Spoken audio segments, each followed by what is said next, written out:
So, Tom, have you been anywhere since anything? What's the last thing you did? The last thing I did, like the last like place fun, I went? Gone out to dinner, done anything?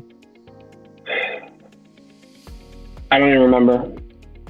Okay. Well, okay. So Heidi and I have been going to these at Bueller's. They have these wine tastings, right? So it's kind of cool. Like 50 cents, you get a taste of a wine, or $2.50, you get a whole flight, and you basically end up with these flights of different wine. But they had, it's kind of fun. So we go there on, you start off. It starts at I think 1 o'clock, 12:30, 1 o'clock. You get there, and by the end of it, all you've had is really maybe a little breakfast, but by the end of it, it's 1 o'clock and you've got you're a little tipsy right on a Saturday afternoon. And then you roll over to Rolling Docks. And so we do that Saturday, and it's like one of the best. It's like one of those rare days where it's like, you don't really have any other commitments. You don't have to go to dinner. We didn't have any chores to do. We kind of got it done. So we started out, just did the wine tasting. We met a friend there. Then we're going, well, we're not going to Royal Docks after, just because, we do want to kind of go to the grocery store. She wanted to stop by Goodwill, all that stuff. Of course, that gets blown because we get hungry. We go to Royal Docks, we eat, we're having fun with that. 2-3 glasses of wine later. So by 3 o'clock, 4 o'clock, we're at home. Didn't finish our grocery store shopping, didn't do anything, but just basically sat in bed and watched TV the rest of the day as it started snowing a little bit. And it was basically the best Saturday ever. That sounds fantastic. I really enjoyed it. And then Sunday, have you gone down to the museum yet? The Cleveland Art Museum with the Marvelocity? That's so funny you said that. I was going to bring that up because Morgan said that you guys went or were going. But yeah, thinking of it, that's the last place I went because my kids are both in like a sculpting class, like a clay class there. Oh, yeah. So Janelle and I have like an hour to kill when we take them there. So we walked through the Marvel Studios thing, and that's some cool artwork in there. I mean, I've always thought the artwork was amazing. Well, Chris, I don't know if Chris has seen it yet, but it's something he would like too. And he actually wrote and illustrated. I'm not sure if he wrote it, but he definitely illustrated a comic book in the early days. Like I think it was high school, maybe early college. But it was like killer nuns, assassins. We're going to make him dig it out, but it was pretty freaking good. I mean, and it was, the artwork on it looked, I thought at the time, I'm looking at it thinking it's as good as what you might see in Marvel and stuff like that. And they got it published and sent it out, but it was, I know the comic book world is fickle, but it was interesting just to see the artwork. And it was also interesting because I think Alex Voss was the artist, and a lot of the Ross. So a lot of those guys really get these reputations as far as being brilliant illustrators and just building it at that point. And it's, but his artistry, so they had pictures of him drawing Spider-Man at 5, which was still pretty darn good, then 9, then 11. And so he'd been doing this his whole life to the masterpieces that they had on display.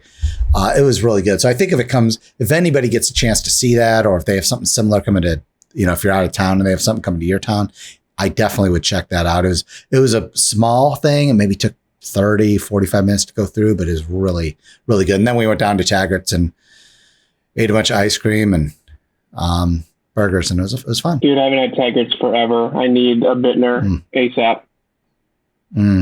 It's really good. That was my first real Bittner. Really? That I'd had. Are your kids here? You keep looking over your shoulder. What's that? Chris, what the hell? We're trying to tell stories and have fun. Story. Yep. Pause. Your microphone is not good. My microphone is not good. All right.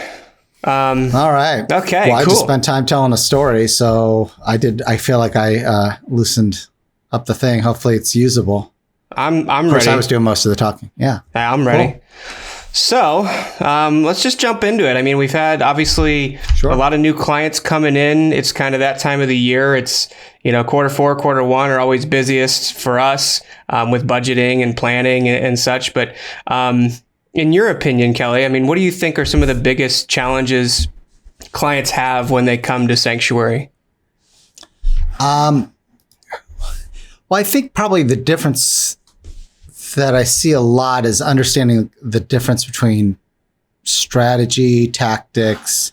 They may come in thinking, I need a website, I need SEO, I need something like that. And probably the hardest part to wrap around, I know strategy can be ambiguous, a term. It's like, what does that mean?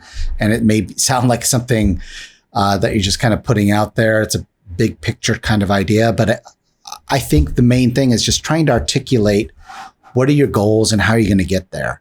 And unless you're able to articulate what success looks like to you and be able to put some numbers to that, you're not going to, it's going to be the hardest thing. And I think a lot of people see digital marketing as a way to kind of define their business, understand their business better, solve a lot of problems that exist maybe in the real world, in the tactical world, and it's hard to kind of translate that to what happens in the digital world and be it successful. So I can't help a company that's having trouble in the real world have success online necessarily. They need to understand who their customers are. They need to understand what the triggers are to have them engage with them and buy from them.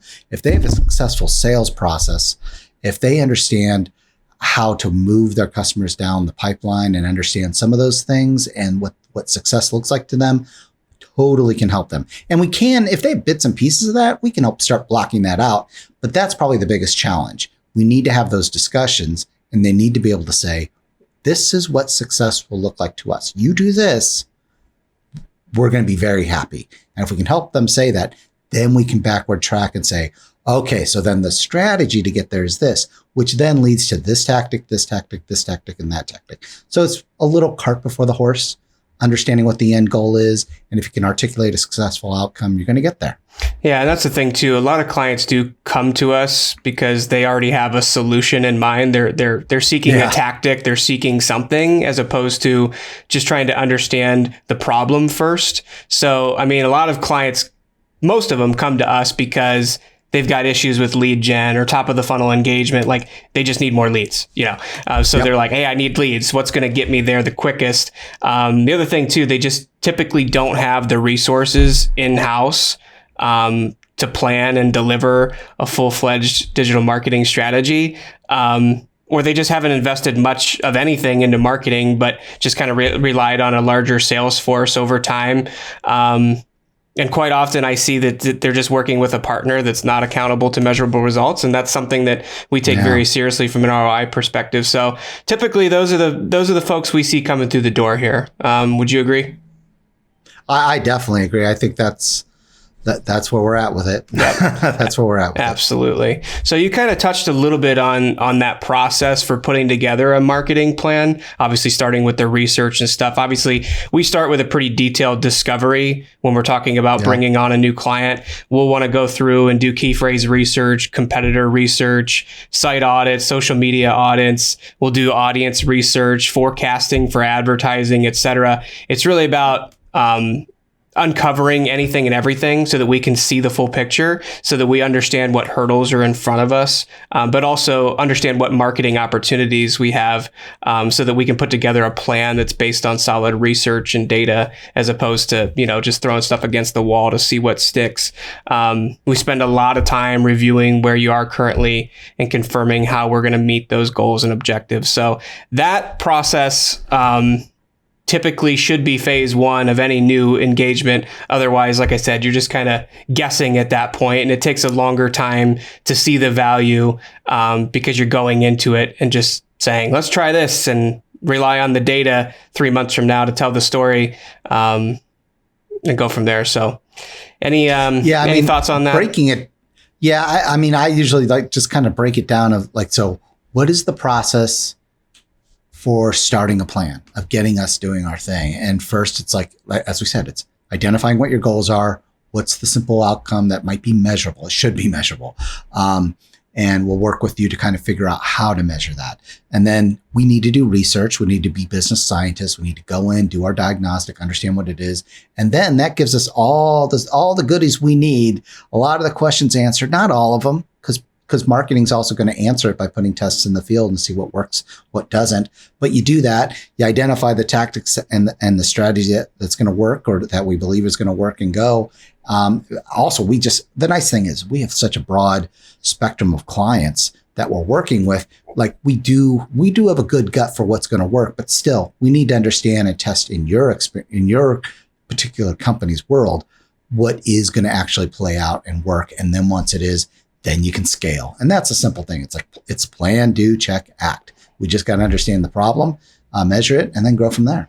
Right. So then once you have that plan put together, how do you select the right marketing mix? Once you get through all that research and you've got your data collected and you feel good about moving forward, how do you figure out what channels to focus on, what audience to focus on, where your content should be, what your message should be? Thoughts on selecting that right marketing mix?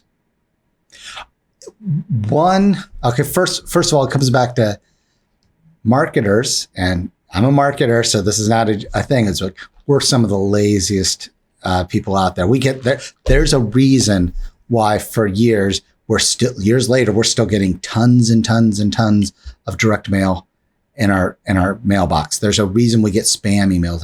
Because when somebody tries something and it works a first few times, they do it and then they don't revisit it. So again, it comes for us. It's like you got to plan, do, check, and check, and then act and react to those things. So I think what's happening is, the right marketing mix for that is putting together a test forward. So it's like you have an intuit. Maybe it's the customer's feeling like, I think this is the right channel. Let's do this. Maybe the strategy. There's a dialogue going on there, but we put our best foot forward based on our experience, based on what looks good for the market, what the research tells us for your particular case, and we start putting tests out. Once we get some feedback on that, if it works, then we keep doing it and we layer in the next thing. So it, like with any business or any science model, it's like you want to have as few variables as possible. So you just start layering it in. So what starts as a very simple, few things that you're doing, then get layered on. And after the course of a year, 2 years, 3 years, you have a very integrated marketing campaign that looks very intertwined, all connected, all working together.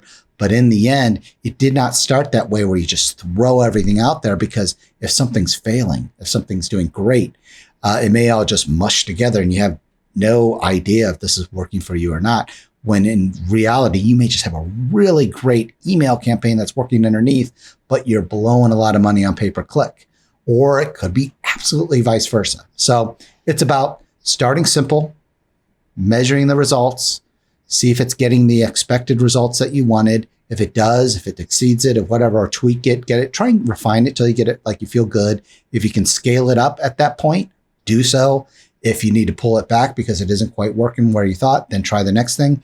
But either way, you try the next thing and you have 2 things, then you have 3 things, then you have 4, and it just builds from there. Yeah, it's kind of that test then invest model is, test a few channels, test a few opportunities and see what, where you get those bites and then scale accordingly. But just going back to the discovery piece of that, it's obviously making sure that you're letting the research and the data that you collect during that phase identify the opportunities from a marketing perspective. And it really does depend on how aggressive you want to be and how quickly you need to reach your goals.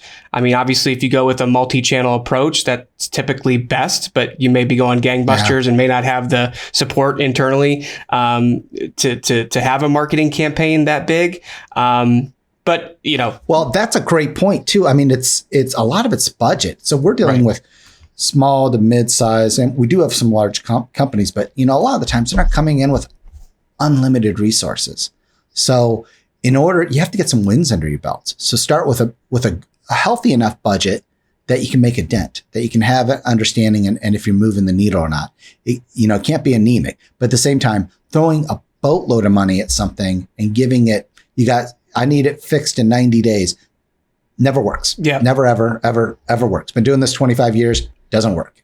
So you need to understand what the limits are and give it time to work, to test and build a disciplined model that's going to come back to it. So I would rather have that same budget spread over 12 months and give us time to kind of figure out what profitable marketing model we can build and then scale that thing.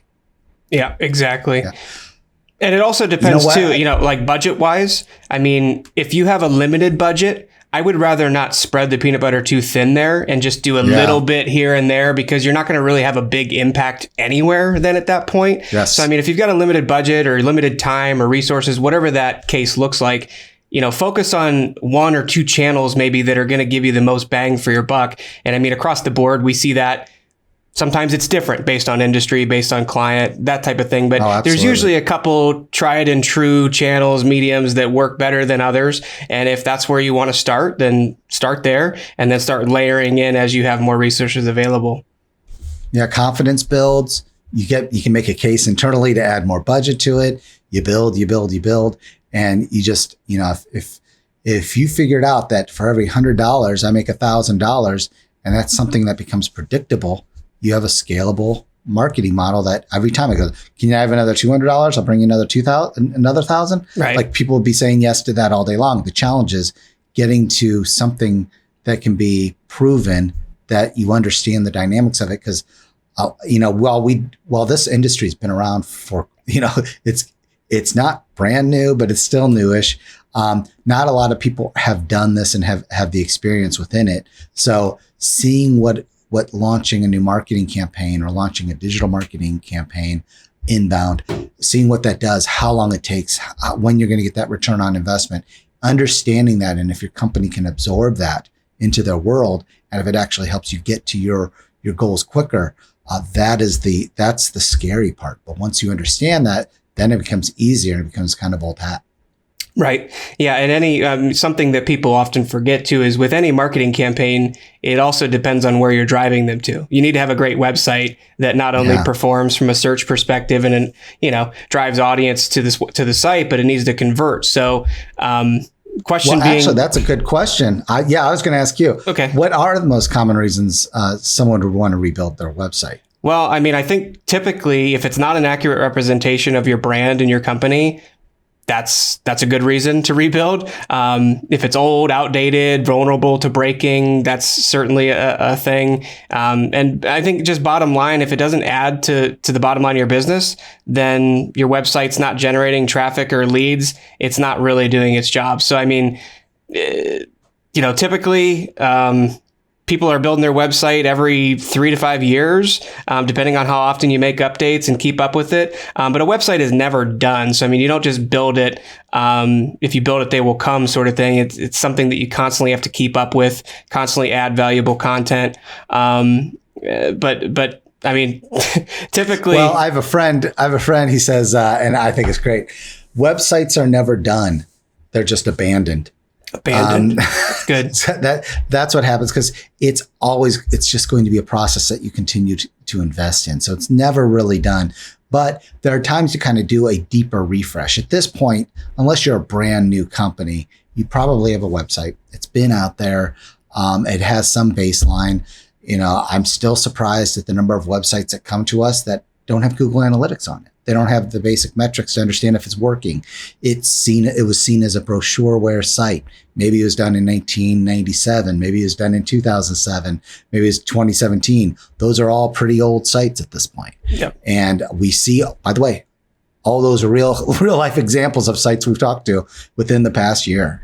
Well, yeah. And I mean, I always tell people too, and I never try to push or sell a website unless it's necessary, because it's expensive. But I think, if it's a means to an end. If your website can attract new visitors and convert them into leads, it's doing its job. It's a marketing engine, so to speak. So you need to make sure if you don't have a great website, at least you have some great landing pages and things to send those campaigns to while you're working on a new website. But it's obviously extremely important. We don't want to send traffic somewhere and spend money on marketing when they can't convert or become a prospect. Yeah, it has to represent your brand. It has to be accessible to your audience, which likely are going to the internet first. And by the way, they're likely going to the internet via their cell phone first. So it should be mobile friendly. So is it working with the technology of the day? Is it right for your audience? And is it doing its job? And I think one of the harder things for people to kind of wrap their mind around is articulating what the website's job is. At first it was just like, we have to have a website. Why? And then people may roll their eyes. Well, you just need a website. Come on. But why? Until you can tell me why you need that website, we're not going to be able to build a website that exactly is right for you. Because maybe your company maybe your company just needs it isn't using it for lead gen. It isn't using it for selling online. It's using it because it's a reinforcement tool for your sales team. And that changes the dynamic. And we can build those and do that and do some great things with that. But it changes the dynamic. If you're trying to generate leads, which I think some of that is pretty new for a lot of people. A lot of people are still saying, well, I don't get any leads from my website. It's just information only. Why? I'm not going to get leads from my website. We don't get leads from my website now. And I go, I see why you don't get leads from your website. Well, and to the flip side, maybe you just don't have forms or calls to actions on your website to get the leads. It could be something that simple, but even when it is just informative, okay, well, informative to who? Someone that's looking at your company to potentially consider working with you? That's a point.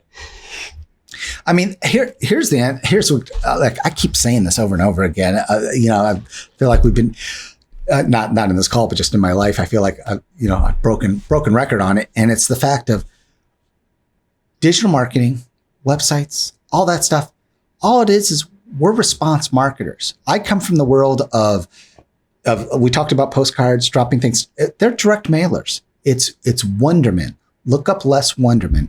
Look up these guys that have done direct marketing for years, from the 1930s, 1940s, and the basic tool sets that they did and implemented. Those are applying that logic, that approach, a response-driven marketing approach of, if you do something, if you invest in something, you should get some sort of action or some sort of response in there. So you need to define, what your list is, what your offer is, and then you worry about the creative. And so with that is like in the web digital marketing world, if you're doing a pay-per-click campaign, the list is probably your keywords. What are people searching for? The offer is, do you have a website, a place to go where somebody, and is there a good call to action? And if are they willing to click on that?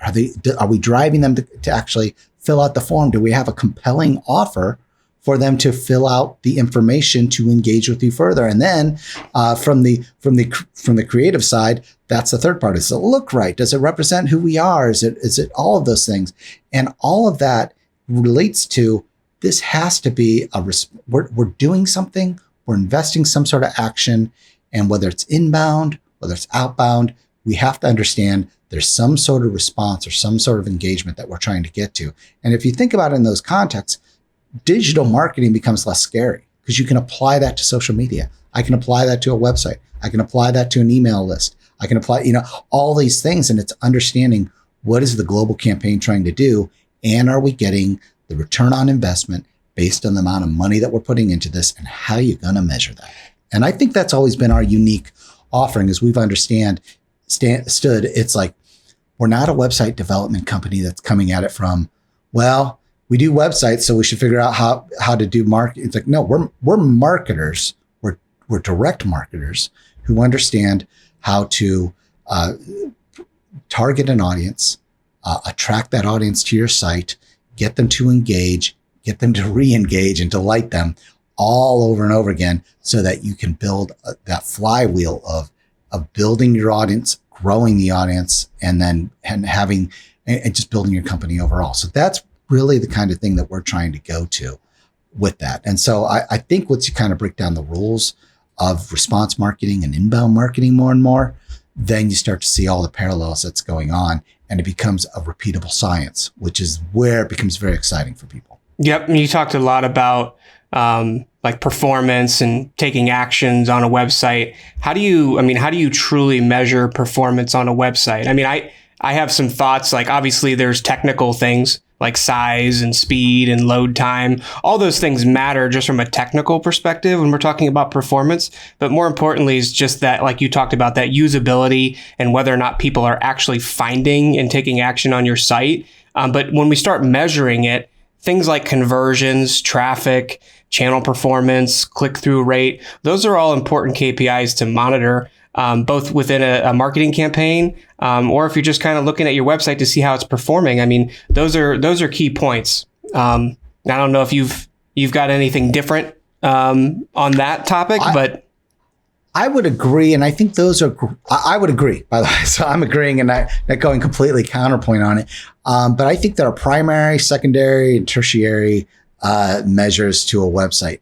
And the way I think of it is I'm a business owner. We're dealing with business owners. We're dealing with marketing directors. That have to answer to business owners or their CEO. Not all of them are professional. They're not professional developers and marketers, right?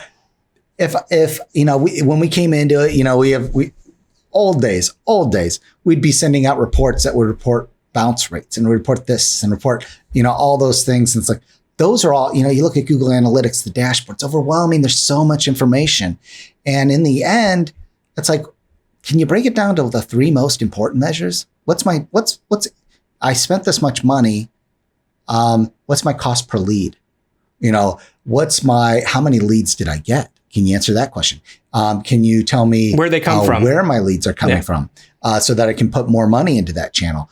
These are the simple questions that I think if you can break it down into how somebody managing a business can make good business decisions with it, those I think are the most critical measures that we need to get to and figure out.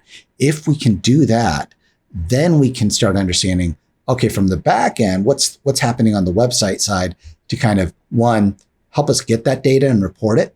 Like we're reassessing our KPIs and we just kind of, we're spitballing back and forth how we want to reassess getting the numbers that we need to do to manage our business from our website actions as well as our clients. So we're reassessing that. But until we're able to articulate from a business perspective what we need to see and how that's going to translate from the digital side and what numbers are going to, so figuring that out is our job. And so we can help that out, but I don't want to overload a measure to a business unit or to our client unless the primary metrics aren't working. And if I see our goal was to get 50 leads this month for a client, as an example, say they're a mid-sized small company, they need to get 50 leads. And the two first questions would be, well, what was your goal? Did so 50 leads and you got 30. Well, let's ask. So how many of those leads were good? What were the quality of those leads? And if they were good, that may, if they were better than expected, great. But if they were just anemic, it's like, then you have to drill down. It's like, well, why did we only get 30 versus 50? Was our traffic, what did the traffic look like? What was what were the conversions rate? Use it as a diagnostic tool to zero in on some problem areas, fix those things, watch it, plan, do, check, act, and then see if it starts improving results to drive you to your measure. So you use it as the start, and then you drill down of all where the channels are, what the traffic is, what the conversion rates, all that stuff is. But it's a diagnostic tool to the master tool set of saying, I want to understand how many leads I'm getting. Right. Yeah. I mean, it's important to measure what you're doing from a marketing standpoint, but it's also important to kind of keep an eye on your website and make sure that you're auditing it at least twice a year. Google's algorithm changes daily. Technology changes so quickly. So, a site that was built and not touched a couple years ago quickly gets out of date, from a technical perspective. This accounts for, lots of shifts in data that can identify pitfalls within your website that we can fix. So, I mean, how often do you really think you should audit your site, and what are you looking to find and fix from that perspective?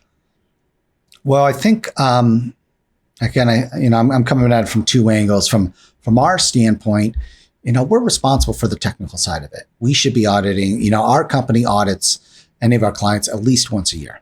So we're going through and we're just revisiting what we're doing, the site crawl, understanding, we're doing a double check if the content is still relevant. We're seeing if anything broke. We're seeing what technologies need to be replaced or updated. Are they on G4 yet? Google Analytics 4 versus Universal Analytics. What's the migration? All these things. Are there just any things that's like, we need to do proper pruning. We need to do some good maintenance on that from a technical standpoint. At the same time, I think the strategist would be looking at that and looking at more holistically of what are the opportunities? Does this represent where the company's going, where the strategy's going, where's all that's going? And from the customer perspective, I think it's a good idea for them personally just to, one, take in and pay attention to some of the audits and kind of engage and ask good questions. But if it's me, I'm asking, it's like, does the voice represent who I am? Do I feel, if I look at this, does this seem like the company that I'm building and that we built and the changes that we've gone over the past few years? Is it representing who we are, and does it speak to our audience? Just kind of revisit those global top level questions of your customer, and then trust a partner to go through and make sure that you better make sure my technical side of this is all covered, because I don't want to have to worry if PHP 3.5 is still running on my site and that's going to be outmoded, or somebody's running, Macromedia, so I don't want to worry about Flash running in the background, and that should not be your problem. Right. That's the technical partner's problem. You should be worrying about, does the site serve your audience, and does it serve you? And then go from there. So I hope that answers kind of what you're looking for. Yeah, it does. I mean, in general, it's like an oil change for your car. I mean, you got to keep up with it. Make sure that you're doing your due diligence there, and keeping it up to date, because it gets outdated very quickly. And in that case, you will have to rebuild a site a lot sooner than if you're auditing it and keeping up with it. So websites can get quite expensive depending on what you're getting into.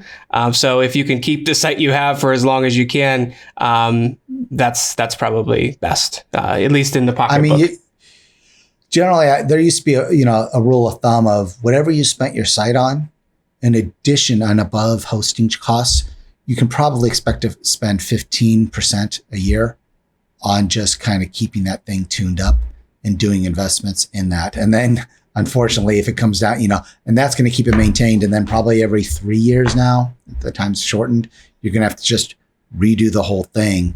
It doesn't have to be completely from scratch, but you're going to want to kind of take things down and rebuild things back up. Just make sure that the underlying bones are good based on the technology changes that are happening. That was a big push, like when responsive and mobile started happening. Right. Something new is going to happen, or the type of mobile tools that are out there are going to change. And there's just some things that change in the world, that where's your audience going, and does your site serve those needs? Yeah. I mean, we get a fair amount of leads for websites. And I mean, the expectation is all over the board with what you can expect to spend on a new website. You care to answer? How much can folks expect to spend on a brand new website, starting from the ground up and rebuilding? I mean, again, that answer is all over the board. If you're going to, have your nephew come in and do it, and because he's got a marketing degree from University of Akron, he's really smart. He's grown up in the family. He can probably bang that thing out for about $1,500. What I want to put the main source, the main channel that all of my customers are going to go to first in the hands of somebody where I only spent $1,500 on it? No. So in reality, I think you have to treat it like a real business. And so I would for something like us, we're starting at about $30,000 to do a website. It can go up in the six figures mark for us. That's rare. It does happen. But ultimately decides, are you envisioning, a cottage, ranch style house? Are you envisioning a mansion, and it needs to do all these things? So that's why we always do a definition in the first part of it, which you have to do anyways, but at least somebody's not saying, it'll be this, and you're spitballing and hoping they land in on the right thing of what you were expecting. If we go through a definition phase, we can sit down and go, okay, let's look at what some of your customers are using, and let's look at what your competitors are doing. Let's look at kind of what your team is kind of envisioned as wanting to do. What are the actionable things? What's the functional things it needs to accomplish? Are we trying to do an e-commerce site? Well, it's going to go up. Are we trying to just have a site that generates leads and integrates with some tool sets and drives all that? That's going to be another thing. So we need to define those things. And I think if we put all the options in a box and narrow it down and figure out what the right thing is for you, then we can come into a budget that's a not to exceed budget and go from there. And I think anybody who's running, quite frankly, most of our customers are in the $2 million mark in sales minimum. So if you're in the 2 million to 10 to 50 to 100 million, which is basically the ranges of companies we work with, if you're in those ranges, you're going to expect to spend 30, 50 to $75,000 on a website. It's a core element. It's what you'd pay for. You'd be lucky to get an employee that does all for your website. Right. Yeah. All that your website does for you within a year. So treat it like an investment. It's no longer just, hey, something I can throw in. I can get the GoDaddy site, use the tools. It's great. You can, and that's great. And if you're doing that, great. But if you're trying to run a business from it and you want to use it and leverage it to leverage your business to grow, you need to treat it like a real investment. It's a core function, as important as having an office. If you're using an office, as important as the next team member you're hiring. It's critical to the success. So invest in it. Don't treat it like, it's just a bunch of things I can get my cousin to do it. Agree. Yeah. I mean, there's lots of talented designers, programmers, folks, freelancers out there in the world that can make something pretty with all the bells and whistles. But again, it needs to work for your business. It is an investment, like you said. It's the face of your organization to the entire world online. So it needs to be representative of you and what you do. But at the end of the day, it's really more about what you can afford and what you need the site to do. So if a startup company came to us and said they need a brand new website and it's going to be 30 grand, that may not be the best route for a startup company to invest that much money into something while they're just getting started. Maybe they do find their cousin Eddie that can do it for $5,000, and maybe that's okay for a first iteration. But if you're going to be serious and you want your website to add to the bottom line of your business, you need to invest in it. It takes time and it takes money. I got to be honest, my heart, that's where we're sanctuary. We're a sanctuary for the community. We're a sanctuary for our team. We're a sanctuary for our clients. And that's kind of how we feel about things. So when a startup comes to us, when somebody's launching a new business, you, me, Chris, we love to talk to them. And we have people that we know that we can kind of say, this would be a good person to start with, because at that point, you're kind of bootstrapping. You got to make sure. And we've been there. So we understand, you have to make those decisions that are right. So I would not, if a startup came to me and they wanted to throw, they have $40,000 in the bank and they want to spend $30,000, that's no. Build your business. There's a way to get some of the things you need, and we can find some resources to do that. The question is right sizing for what you're trying to accomplish and what the role your site's going to build. So there are ways to kind of bootstrap some of those things. And I think we love talking to those people. It's just, we may not be the best fit for a startup that, again, and I think we mentioned it, a website isn't going to solve your business problems and build the business for you. It's not a business in a box. You need to understand who your audience is. You need to understand where they are, what their questions are. What are the triggers that get somebody to buy and engage with? You need to understand some of those things. We need to understand that in order to build that. So it's like building a website. That's not the thing, right? No, there's tools out there to build a website. The question is, are you building an engine which is going to generate leads or drive sales or do whatever? Where does it fit? The website is just a tactic which fits into, again, your global marketing strategy. So now, granted, it's the linchpin.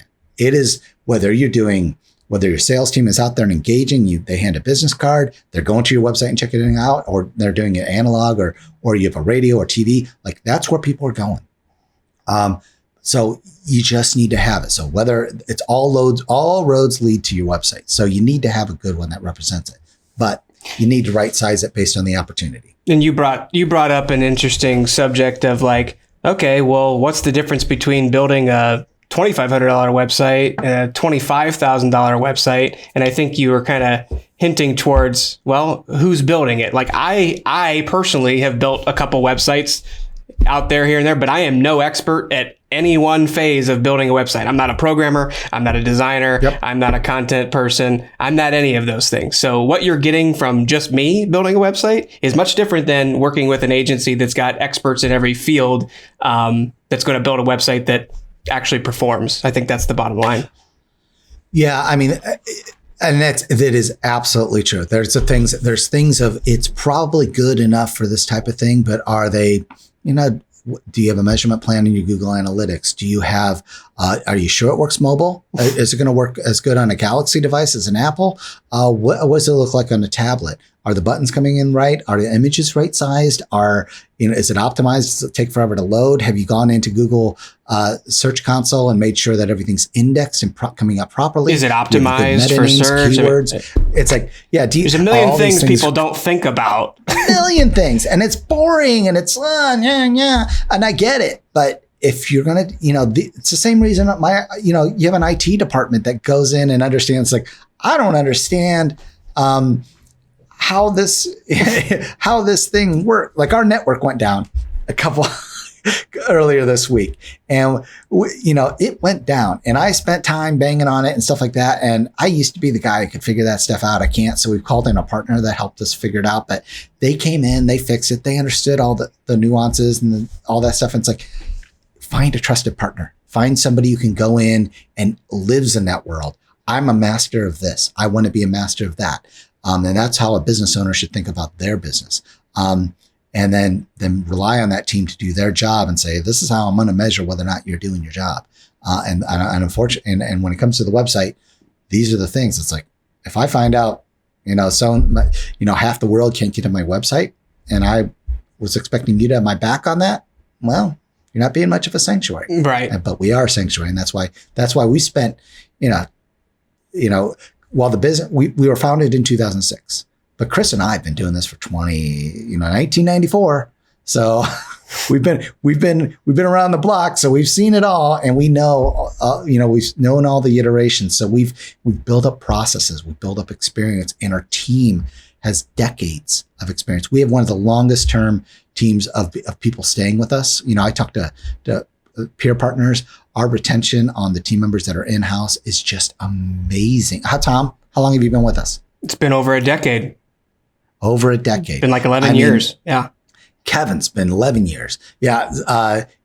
Lauren's, I think 8 she years, said 9 something. 8, yeah, I think she said 9. So, the depth that we have in the team experience of, yes, there's experience there, but there's also processes that we've honed as a company to help us make sure that we're training the next generation and the next generation to do these things right, because we baked it in, because we understand globally what's happening. So again, it's not just about the money. It's not just about the technical aspect, but there's so many things that you don't think about if you're not a marketer too. But like, we're marketers at the end of the day. So if there's things that, need to happen either technically or otherwise on a website, not everyone knows that stuff. I think of a great example. Years ago, we had a client that was strictly online e-commerce, and they rebuilt the site. They did it a little cheaper than maybe what they should have. They rebuilt it and did not redirect any of the old pages. Half the site was broken. There was 404 pages everywhere. Yes. They lost literally like half of their traffic. 40% of the traffic. Half their traffic or more, which you lose half your traffic on an online e-commerce store. You're losing about half your business. So it was not good for them. So the 10, 15 grand they saved on, building the site cheaper, probably cost them 10 or 15 grand 1 week alone. Well, and then there's other things like, okay, so we have we worked with a trucking agency a few years ago. We do some significant work in the transportation industry, and we worked with a trucking company that was going through recruiting. Sound like a common problem right now. So they're going through recruiting, and their HR department set up this nice little tool where people could go to and fill out the forms and apply for the job. They weren't getting anybody to apply. And so they built the tool. They used this outsourced little widget thing. And we came in and we looked at it and go, well, okay, we're marketers and you're HR professionals, but your form is 10 pages long to get to submit. You have to scan in your driver's license. You have to upload it. You have to do, it's like, too complicated. They were surprised that they weren't getting anybody to fill out the form. It's like, you're going to need a different approach. First, let's get the minimum information we need to get them started. Then let's piecemeal and start onboarding, getting the rest of the information to fill out the rest of the background, and start moving them, matriculating them down or up, so to speak, through the process of vetting them into, are they a good candidate to come work for this company?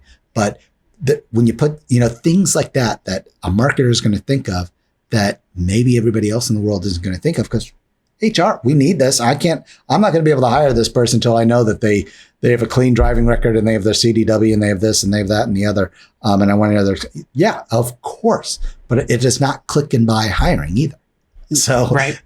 These are the things that we can think of and that we're looking at and we're coming at from your world to understand how we can help you succeed with whatever your digital marketing campaign is. We need to understand, again, what's the outcome? How are we going to measure it? And then we can devise some tactics to drive towards that measure. Right. Yeah. I mean, there's a lot to bite off when it comes to building a new website. So, I mean, what's that process look like for getting started on a website development project? As usual, it all starts with definition for us. So the research studies differ a bit. I mean, yes, we always start with research studies, but they differ a bit because, you've got a marketing team, you got a website team. Go ahead. Well, let's back up a little further. I mean, there's the process of talking to you. And I mean, Tom, you're coming, been with the company 11 years. You've done every job in the place. Except the technical ones where I need a skill like design or development. You're not doing hardcore programming, but I think you've done bits of it. Sure. So, I mean, again, you understand it. So you understand it deeply. So someone comes to you, they're having some conversations and you're helping to kind of frame, is the way I say, your kind of frame is this the right approach, and get that. So once they do that and they agree to a definition with them, then, like you're saying, we're going right into definition. And that is where they, go through an intake. They fill out an intake document. They can do that before, hopefully, or they can do it on the call with us and we help them fill that out.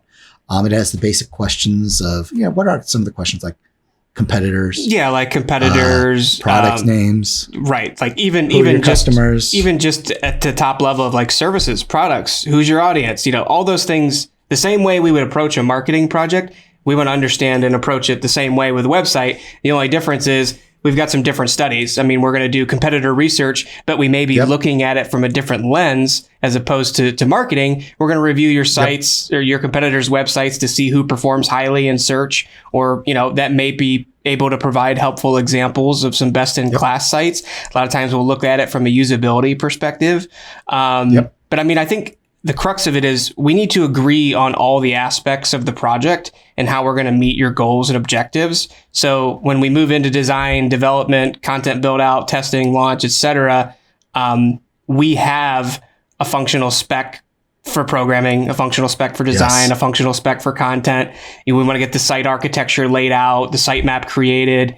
So there's a lot that goes into speccing the website. I mean, it's nearly impossible to say, oh, you need a website? Cool. Here's, $20,000, ballpark $20,000, without going through and putting some hours behind how much do we need to go into custom design? How much do we need to go into custom programming? There's variables, lots of variables and different elements that, hey, we could use a template for this versus custom, or hey, we could use a plugin for this versus custom. So looking at it from all those angles, the type of research that goes into it, like I said, the competitor research, the site audit, we want to identify any issues and broken pieces on the site that could negatively impact it, and make sure we don't, make those same mistakes. We would do the key phrase and SEO research to identify, relevant, useful terms for optimizing the website from a baseline perspective.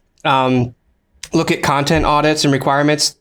I've seen plenty of sites that have 1,000 pages or more. It's like, do we really need to carry over every single one of those pages? Do we really need to, rebuild them into the new theme? All that takes time. So we want to understand, no, these pages perform really well because they actually drive traffic or leads to your site. These pages haven't gotten a piece of traffic, a single piece of traffic in 2 years. We don't need those. So there's also just design and branding requirements that we need to understand and go through. There's integration opportunities and requirements with some third-party systems.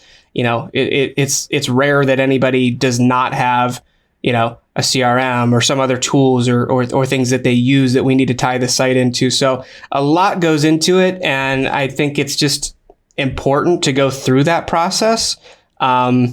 That way, you can make sure that your website's actually going to perform in the end. Yeah, I think that's the key thing. It's like we have to do our homework. There's a lot of homework we got to do. You're not going to necessarily want to see all of it, or it may, but it helps inform us so that we know, is it going to accomplish your goals? Here's the back end stuff we need to understand in order so we can ensure it's going to accomplish your goals. And then once we've done that, then we can move on to the next phase of actually saying, okay, well, here's what it's going to cost. And by the way, this might be a phase 2 thing. This might be phase 3. This might be a phase 4. And you can kind of pace it out. So we do want to match, budget. The gravity exists. There's going to be a budget that seems reasonable the first round out. What can you reasonably expect as an ROI for this? Then you put the proper investment into it that makes sense.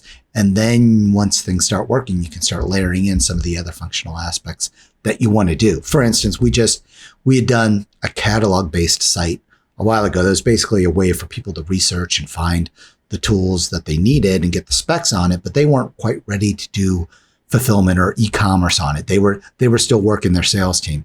Then they gradually moved to, okay, we're ready to do e-commerce. That became the phase 2 thing. And then we had to do some work. It was a little more expensive to do that portion of it, a year or two later, but it was still, it was more bankable. They knew that investment would pay off. So it was hedging the cost a little bit, but it was the right move for them. And we were able to implement it. And now they're selling online. And it's one of those things of staging it out. And it was the appropriate step for them. Right. Yeah. I mean, we talked a little bit too about some of those integration opportunities and requirements. Most everybody has some sort of CRM that they work out of. Mm-hmm. So things like HubSpot, Salesforce. I mean, why would it be important to integrate something like HubSpot with your website? At this point, I'm going to say, it's critical. It's interesting. Again, I'm coming old school. There's a reason there isn't much hair on my head. I'm chasing you too. I'm chasing you. Yeah. So it's critical because when we first started doing this, we would be speaking with the sales and marketing VP of X company, and the marketing VP was added maybe 6 months earlier, and it's a sales guy. So there's depending on the size of the company, there's they have a marketing director or they don't have a marketing director, but it's usually a sales. A lot of that thing is combined. Sometimes they're fiefdoms, sometimes they're not.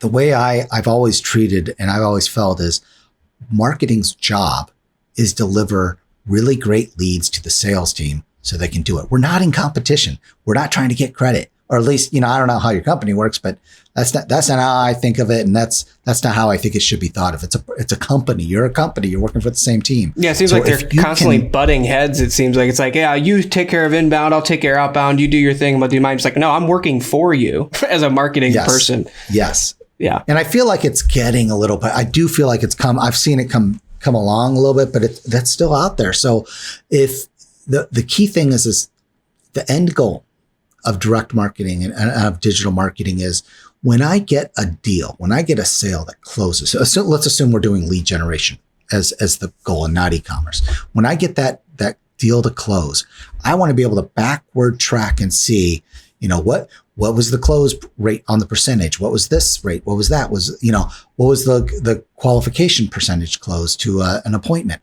What are all those stages in that traditional sales pipeline? And then also be able to understand of all the deals that we get, it seems like the ones that come from organic search for this product or this landing page are the ones that convert the most profitably to a deal. And if we can start that is where we're going towards, of really having the deep understanding so you can understand what is the best area to focus on for your company, and then start doubling down on those things to help scale that quicker, or start understanding, probably more likely, understanding where the weak points are so you can diagnostically approach it saying, why aren't we getting the same results over here that we got over here? Sales can't be successful with marketing. Marketing can't be successful unless we're getting sales out of it. Right. So we need to connect that. So it's absolutely essential. It's just rare. So then, we still have a lot of clients that are working out of their email inbox. The leads come into their email, and that's just how they're doing it. And then we think, okay, but if you're not running, we're a HubSpot integrator, but a lot of these tool sets, HubSpot is great. And it is what I would recommend, because I think cost effectively, integration side, it's really the best for what we're trying to accomplish from an inbound model. But you get that, and you can understand and start doing nurturing campaigns. You can help supplement the role of a salesperson, not replace, supplement of saying the lead came in, we respond pretty quickly. It gets routed to the person. They don't have time to respond within the next, 4 hours, 6 hours, 24 hours, whatever it might be. You have some business rules that an email goes out, or it goes to another salesperson, or whatever those things might be. You can start working to make sure that in the end, I don't care. I'm a customer. I contacted you. My expectation is my phone's ringing in a little bit here. And if you aren't doing that, and if we aren't facilitating a lead that comes in because you got it into some other system that you aren't just seeing, then your sales process is broke. Right. Yeah. I mean, you can't manage what you don't measure. So obviously tools like HubSpot have a lot of great data outside of normal analytics reporting, with HubSpot specifically, like you can see website activity from your prospects once they actually become a contact. So that helps you make smarter marketing decisions. In the end, it really just helps marketing and sales stay integrated. It has all the tools you need to run an inbound marketing campaign, but really just the biggest thing is just to tie in like your forms and things like that, so you can capture leads on the site and organize them in a powerful CRM in a really meaningful way, segmenting those prospects, creating buyer personas so that you can run smarter campaigns, all that. So it's one step further beyond just starting with a website or just starting with a marketing campaign. It's like you need to eventually tie all this together so it's a well-oiled machine, and those handoffs between marketing and sales is pretty seamless. And that's the thing. Whatever the tool set, I don't want to, whether it's HubSpot, Salesforce, SharpSpring, whatever those things, whatever the tool sets are, they're all, they all do a lot of the same things, and they all, MailChimp's get coming along there on that front. They all have different strengths and things like that. But ultimately, until you've kind of ironed out what the analog process should be, and unless you have a good, just like with I can't market a company that doesn't know how to sell itself in the real world, until you've articulated what your sales process is. And if you need help with that, hey, let's talk. But you need to be able to map out what's working for you on a sales standpoint and come to some process before you kind of lay that into a digital world. Again, it's not going to solve all your problems, but maybe it can be the framework for you to kind of put some stakes in the ground of how you want to run your process, how you're going to measure that process, how you're going to measure the sales team, and then start backward tracking. Again, all these things can be diagnostic tools. Yep. What systems need improvement, and where would I start? And then make that incremental improvement. Start with the next thing. Right. Yeah. I mean, and you can use HubSpot, and there's plenty of other tools that serve as a CMS as well. But we build all of our websites in WordPress. HubSpot integrates with WordPress. But like, why do we use WordPress? Why is WordPress the CMS of choice for us?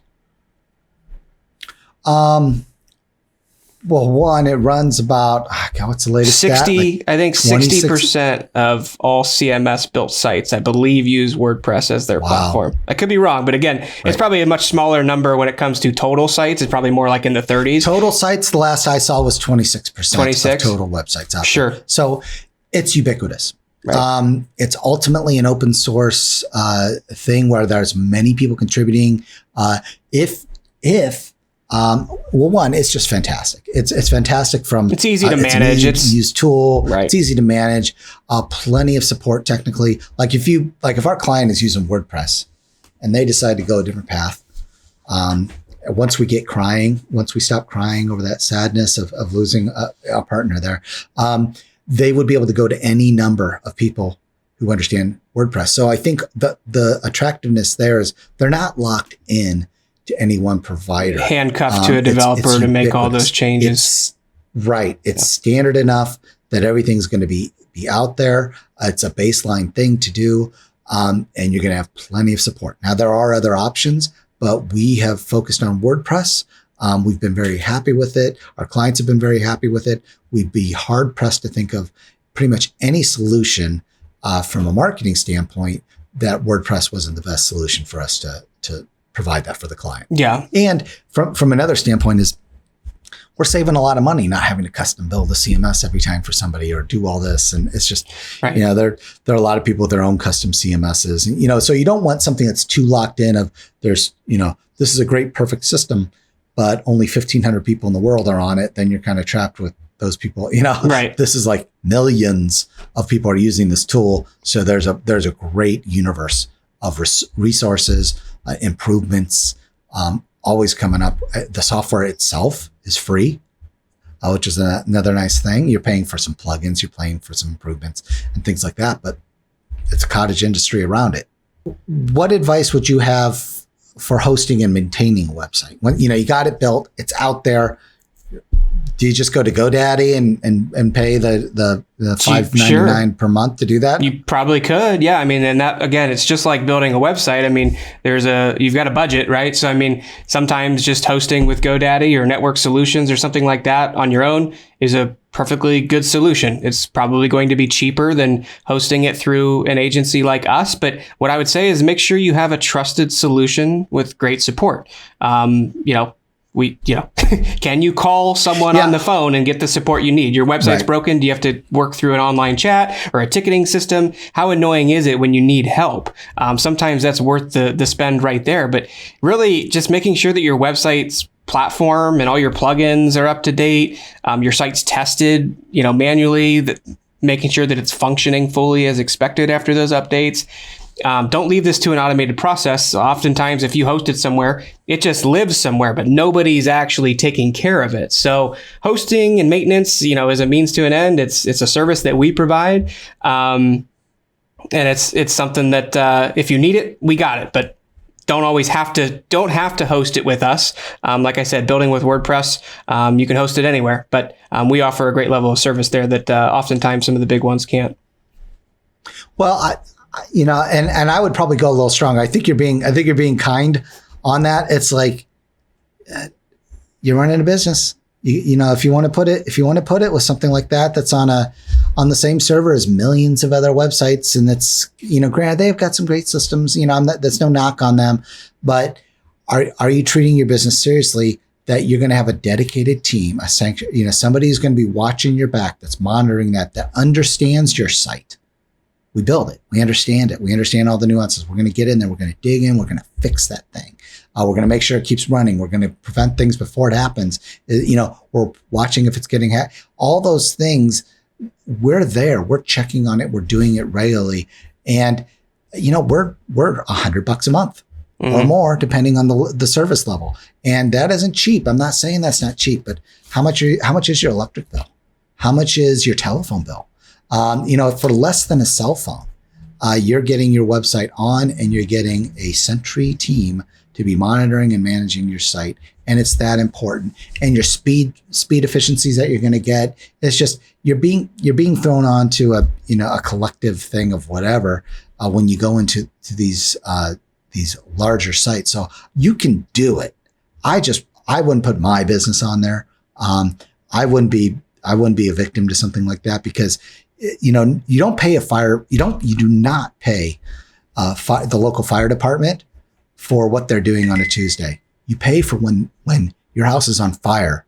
They need to be there, be ready to go, and they need to act quickly. So if you're just saying, well, I'm not sure what that gets me month to month, the value comes in the fact of, one, we're kind of making sure the fire never happens. But two, when it does, we're on it and we're ready to help put that fire out as quickly as possible. So I think that's always been a good analogy. It's like nobody's paying for that fire department, where they're, you see them on the shows just kind of sitting around doing whatever, talking whatever. It's because it's 3 a.m.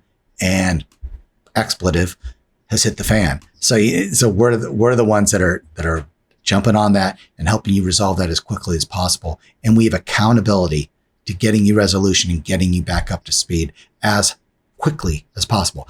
But it's also backed up by, it's not like we're hosting these locally. It's not like they're in a closet somewhere. We have a tiered system of, we're leveraging Amazon Web Services as one tool set in the whole thing. We're leveraging some WordPress specific hosting and experts that are out there. So we're using our team, and we're using the right resources and partners as an extension of the services that we're offering. And those teams have expertise, which are helping us provide the expertise to you and all those things. So again, we're part of a network of people that are helping to provide this service for you. So there's cost there. Sure. And I think the investment of making sure your business isn't going down is important. Yep. And it's weird. It's always when you're at a trade show. It's always when you're doing a demo. Sure. It's when you can't afford for it to be down. Yeah, sure. Yeah, when you can't afford, like, heck, you and I were getting ready to do this recording Monday. And what happened? Our network went down.